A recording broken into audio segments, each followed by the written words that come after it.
Dan komplikasi COVID jangka panjangnya kita panggil long COVID, LONG, COVID. Long COVID ni kita panggil komplikasi COVID jangka panjang. Okey, siapa AJK live yang hadir malam ni ya? Zalifah je, Elwen, Azrul semua tak ada yang malam ni. Okey, so anyway, long COVID long COVID ni maksud dia jangkitan komplikasi jangkitan COVID-19, komplikasi jangka panjang jangkitan COVID-19. Kita panggil long COVID. So ramai yang ada Aziah Zahari. Sekejap saya jawab soalan kamu ya, beza vaksin influenza dan vaksin COVID. Okay, so ramai yang mempunyai yang survive daripada jangkitan COVID-19 ni masih mengalami long term complications of COVID. Jadi korang tak nak takut ke dengan COVID? Lagi tinggi kebarangkalian dapat jangkitan COVID-19 daripada kebarangkalian dapat risiko daripada vaksin. Yang korang duk main nombor hari-hari setiap hari pergi ambil nombor dekat 4D dekat Toto tu. Bukan saya tak pernah nampak yang Melayu semua duduk dalam ambil nombor tu. Lagi rendah kebarangkalian dia. Tahu tak? Lagi rendah kebarangkalian untuk nombor tu menang daripada kebarangkalian dapat dapat jangkitan COVID-19. At this point of time, jangkitan lebih kurang 4 hingga 5,000 sehari. Apa kebarangkalian setiap orang yang korang tengok tu, dalam 10 orang yang korang jumpa, seorang adalah pembawa COVID sebenarnya. 2 orang adalah pembawa COVID sebenarnya. Tak nak takut ke? Nak takut vaksin juga. Jadi saya nak tanya orang yang takut vaksin kat luar sana tu, doktor saya takut vaksin, doktor ayah saya takut vaksin, doktor jiran saya takut vaksin. Saya tak faham, tak takut COVID ke? Siapa? Main ni. Mana yang mana fake account tu? Main. Saya tolong block dia. Okey. Syam. Alahai, kesiannya. Tak ada muka ke? Kau nak kata saya? Awak nak kata saya? Oh, nasib baik dia tak gunakan perkataan-perkataan yang tak best kan. Liana Hidayah Sulaiman cakap, bacul di sebalik fake account. Tak malu ke? Min saya tolong block. Saya pergi delete komen pula. Apalah Dr. Mala ni. Ish. Sekejap biar dia muncul balik. Nanti saya pergi block dia. Dia sebenarnya problem dia dekat live ni kan. Sebab komen tu dia naik terlampau laju. Korang tolong tolong reply balik kat komen dia. Sekejap saya block balik. Doktor, kenapa terjadinya sedu yang berpanjangan tu? Nak tahulah. Kita tak tahu. Komplikasi jangka panjang COVID-19 ni, kita tak tahu kenapa ia terjadi. Tapi terlampau banyak komplikasi. Kita panggil long COVID. LONG, long COVID. Korang pergi Google long COVID ni. Itulah saya kata, saya kalau boleh tadi nak live daripada laptop. Sebab kalau boleh saya nak tunjukkan. Tapi sebab laptop ni problem pula. So saya live daripada handphone. Dan saya tengah pegang handphone dengan satu tangan. So saya memang tak boleh nak tunjuk lah. Tapi long COVID ni memang terlampau banyak komplikasi. Saya tak, orang-orang macam Irdina semua yang pernah ambil, yang pernah hubungi saya untuk COVID talk secara personal. Kadang-kadang ada company, ada keluarga yang hubungi Celoteh Dr. Mala dan minta untuk bagi talk mengenai COVID-19. So saya akan bagi presentation dengan PowerPoint presentation dan sebagainya. So kalian semua pernah tengok slide saya, kamu tahu saya akan terangkan dengan sejelas-jelasnya tentang long COVID. So kamu faham bahawa sebab itulah COVID-19 ni satu jangkitan yang sangat berbahaya. Dan COVID-19 ni bila seseorang tu kena jangkitan COVID-19 pada ketika itu. Okey, pada ketika dia dapat jangkitan COVID-19 tu, perkara yang paling kita takut adalah apa yang kita panggil pulmonary microembolism. Maksudnya dia memang ada radang paru-paru, tetapi dia juga menyebabkan ketulan darah yang kecil-kecil, darah beku yang kecil-kecil yang masuk ke dalam salur di dalam paru-paru. Okay, dia akan sumbat salur dekat paru-paru tu yang menyebabkan oxygenation sangat susah. Sebab tu orang yang kena jangkitan COVID-19, kita kena startkan ubat cair darah untuk dia seawal yang mungkin. Kalau kita rasa dia ada risiko, dia akan masuk ke stage 3 dan stage 4, kita kena cepat-cepat start ubat cair darah untuk dia supaya dia punya salur darah ke paru-paru tu tak tersumbat. Tapi itu pun bila kita start awal-awal pun memang akan dapat juga. So excuse me, 116.5% daripada orang yang dapat jangkitan COVID-19 akan dapat tersumbatnya darah beku di paru-paru dia. So jangkitan COVID-19 bukannya pneumonia yang biasa. Ya, dia dapat pulmonary microembolism, dia jadi chronic lung disease, dia menyebabkan acute kidney injury, dia menyebabkan liver failure, dia menyebabkan cardiac arrhythmia, dia menyebabkan dia menyebabkan digestive impairment, dan saya nak sebut ni jangkitan COVID-19, data menunjukkan bahawa ia juga mengganggu sistem fertility, sistem reproduction. Apa nama dia dalam bahasa Melayu? Kesuburan. Okey. Jangkitan COVID-19 juga mengganggu sistem obstetrik and gynecology lah orang kata kepada wanita. Okey, wanita yang mengandung, apabila dia dapat jangkitan COVID-19, dia boleh memberi komplikasi sama ada kepada ibu ataupun kepada bayi.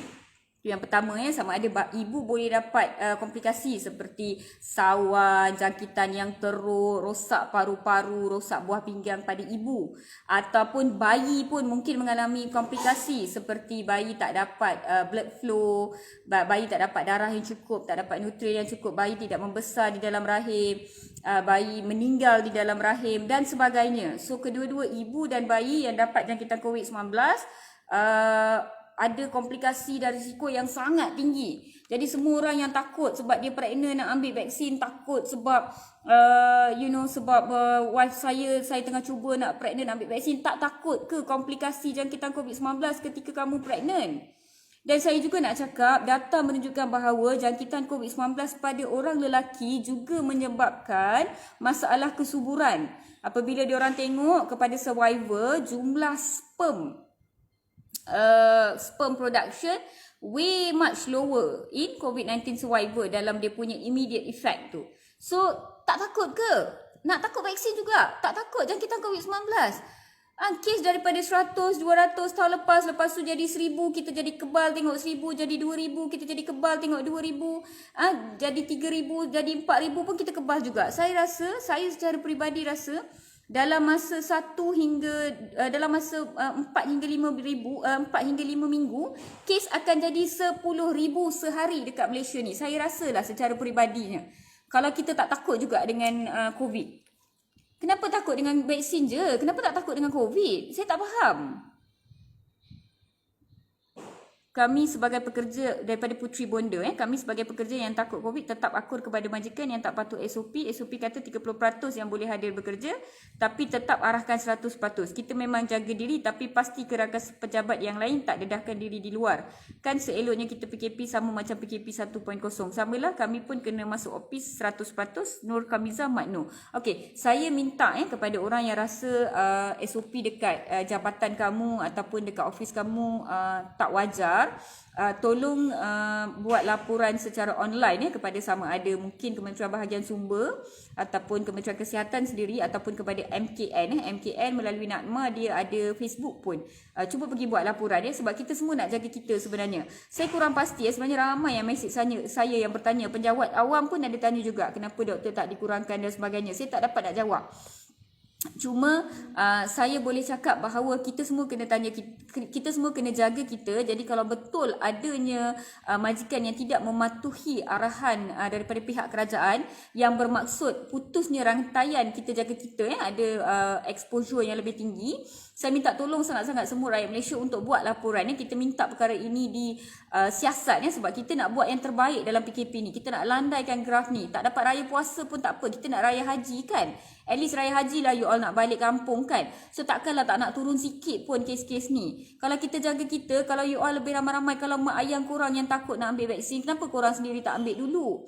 Kenapa tak jadi volunteer dekat pusat pemberian vaksin? Boleh cakap kat ayah, kalau abah kata tak nak lah, abah takut lah nak ambil vaksin ni, cakap dekat abah, abah saya ni sukarelawan dekat pusat pemberian vaksin, saya tengok okey je, saya bagi dekat makcik pakcik lain semua okey je.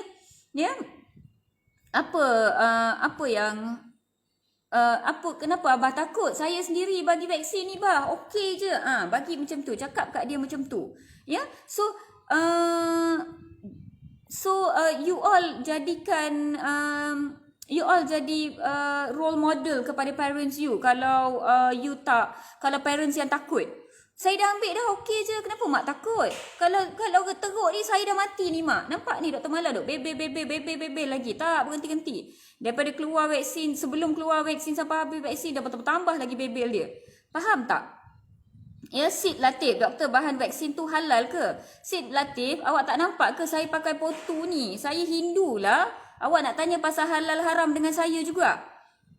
Habis tu kalau awak masuk akhirat nanti awak nak bagi tahu dekat Tuhan awak, oh saya tanya dekat Dr. Mala tentang halal haram. Saya ahli ke dalam isu halal haram ni? Kenapa awak tak cari orang yang halal, orang yang ahli dalam bidang tersebut?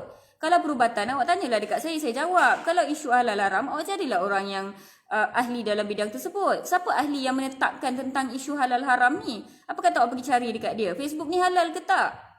Awak dah cari belum? Takkanlah makanan je yang awak kena cari halal. Kata-kata, perbuatan semua pun kena halal haram. Pergi cari Dr. Suhazeli, pergi cari Datuk Dr. Musa Muhammad, Timbalan Menteri Mosti pun, Dr.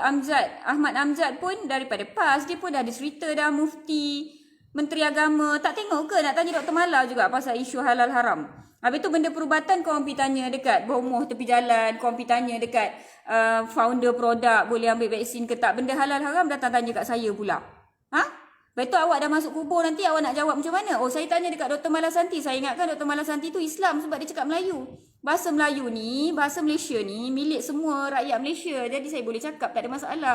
Ni yang saya nak tunjuk sebagai foto. Saya dah kahwin, saya Hindu sejak lahir sampai sekarang. Awak nak tanya halal haram kat saya pasal apa? Tak tengok Menteri Agama ambil vaksin. Awak pakai Facebook ni, siapa yang cipta Facebook ni? Siapa cipta Google?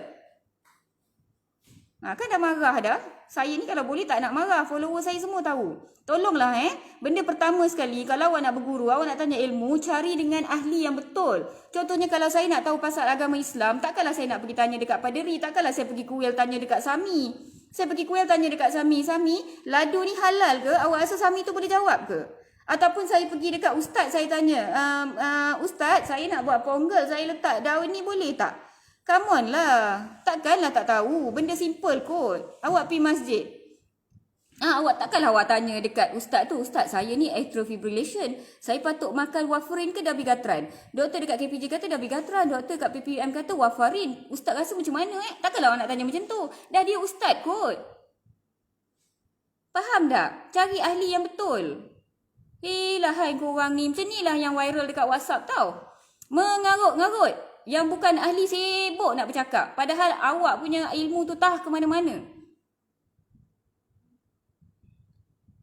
Sebaiklah Yati Avon. Dia kata relax Dr. Mala, cool. Marah doktor sampai berkerut-kerut. Kan dah membebel tiba-tiba. Tanya kat follower saya. Saya kalau boleh tak nak membebel. Tapi stres korang. Tengok new case setiap hari. Punyalah ramainya. Siapa yang tak sihat buat Dr. Mala marah ni? Punyalah banyak new case. Tak habis-habis orang takut dengan vaksin. Tak habis-habis doktor saya ada ni, saya boleh ke ambil vaksin? Doktor saya takut lah, saya boleh ke ambil vaksin? Doktor saya boleh ke ambil vaksin? Saya tak faham lah, korang tak takut dengan COVID ke? Korang takut dengan vaksin je? Tak tengok orang duk hap. Nak suruh saya buat live daripada ICU Sungai Buloh ke? Nak suruh saya buat live daripada ED HKL ke? Nak tengok orang hap dengan COVID tu?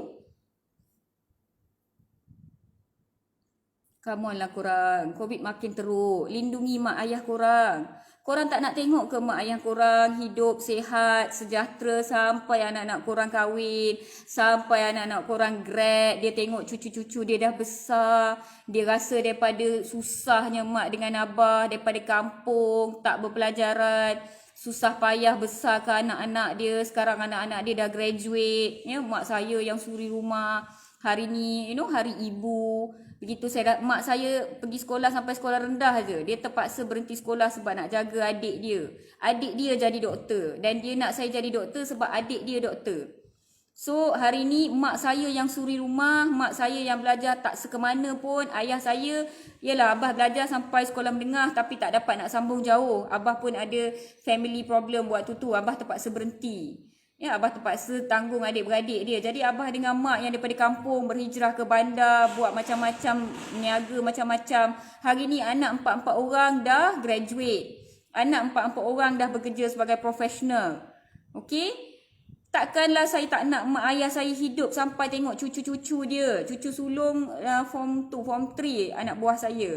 Cucu bongsu, anak bongsu, anak kecil saya 3 tahun. Saya nak tengok mak ayah saya, tengok dia punya generasi dia.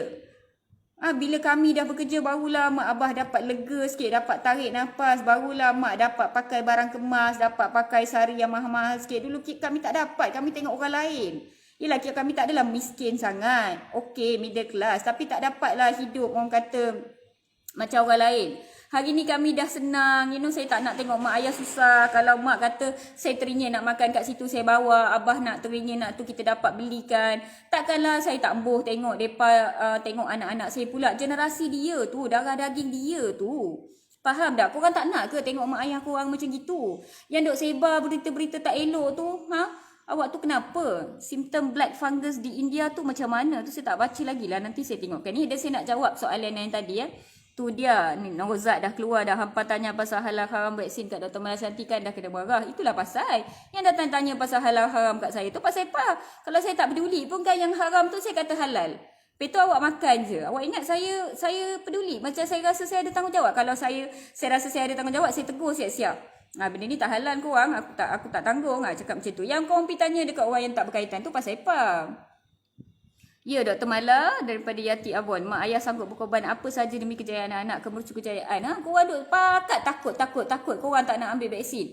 Habis tu kalau mak ayah korang takut nak ambil, korang lah yang ambil dulu. Dulu penat mak bawa korang berjalan kaki 2 batu, 3 batu, 5 batu pergi klinik ambil vaksin untuk korang. Dah besar-besar dah menyusahkan orang. Tak cari ilmu dalam jalan yang betul. Dah menyusahkan orang. Mak dulu pandai bawa korang pergi ambil vaksin BCG, ambil vaksin MMR, ambil vaksin semua. Dah handsome korang sekarang. Pandai korang sekarang. Tak dapat polio, tak dapat congenital anomaly daripada rubella infection. Semua terlindung. Tutup dah besar dah berkarat dah otak. Okey, itu yang pertama saya nak cerita pasal korang ni tak takut COVID ke? Duk pakat takut pasal vaksin. Tak faham betul saya. Dah lah tak takut COVID. Duk berjalan ke sana ke sini, ke sana ke sini. Duk bantai, duk marah ke artis, duk marah ke Insta famous yang pergi sana. Yelah, saya pun marah juga dengan mereka. Saya tak kata saya tak marah. Tapi masalahnya orang-orang tu tak positif pun. Memanglah dia melangkaui ke sana sini, dia duk beli kapet ke hulu ke hilir, ada yang buat majlis macam-macam. Masalahnya dia orang tak positif. Yang positifnya rakyat yang duduk pi buka puasa, buat gathering, duk booking homestay, buat family reunion, itu yang jadi positif tu. Tak, memang hang tak masuk dalam Insta, memang hang tak upload dekat Facebook, pandai pula pandai pula sorok. Masalahnya hang jadi positif. Faham tak? Dr. Mala tak nak salahkan yang dah positif, tapi lepas ni tolonglah korang ambil lah. Saya sesak nafas. Korang tahu tak kenapa saya marah-marah ni? Sebab setiap kali saya tengok new case tu saya jadi sesak nafas. Daripada 3,000 jadi 4,000. Daripada 4,000 dah jadi 5,000. Hari ni 3,000. Korang jangan rasa sikit sangat sebab hari ni hari Ahad. Jadi banyak tempat yang semalam hari Sabtu dia tak boleh nak buat swab. Jadi memanglah hari ni kurang. Ya, besok nanti Isnin nanti dia jadi double. Ya, jadi tolonglah korang. Ya, kalau Dr. Mala dah marah, bebel macam mak-mak dah ni, doktor relax senyum. Hadi Jun. Hari ibu dia kena jadi macam ibu sikit. Mother's Day dia kena keluar power Mother's Day tu. Doktor nak jumpa untuk apa kalau tak? Doktor, kalau ada alahan ubat boleh ke? Okey, terima kasih Zalifah. Sebab Isnin ni nak jumpa doktor tapi rasa takut. Okey, Zalifah ni saya dah lantik sebagai AJK Live Sloti Dr. Mala. So dia committee member.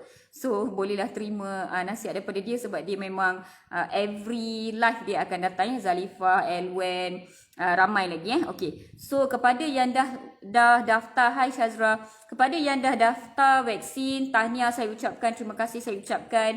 Kita menjadi benteng pertahanan kepada perlindungan kepada rakyat Malaysia Dan saya nak ingatkan kembali yang pakat duk takut sebab vaksin tu 4 daripada 1 juta penerima mungkin ada risiko dapat darah beku mungkin. Buat masa sekarang tiada kaitan antara dapatnya darah beku itu dengan pengambilan vaksin. Cuma apa yang dia jumpa adalah yang dapat darah beku tu kebanyakannya golongan muda. Jadi golongan muda ni ialah dia merokok, dia obesity, dia buat benda-benda yang mengarut. Jadinya ada risiko lain yang menyebabkan dia boleh dapat darah beku. Tak ada tak ada kesinambungan secara terus menerus. Itu 4 dalam 1 juta. Tapi 140 daripada 1 juta rakyat Malaysia, kamu semua ada risiko untuk dapat jangkitan COVID-19. Kamu dapat jangkitan COVID-19, 16% kamu masih boleh dapat darah buku. Jadi kamu nak takut vaksin ke nak takut dengan jangkitan COVID-19? Kamu fikir sendiri.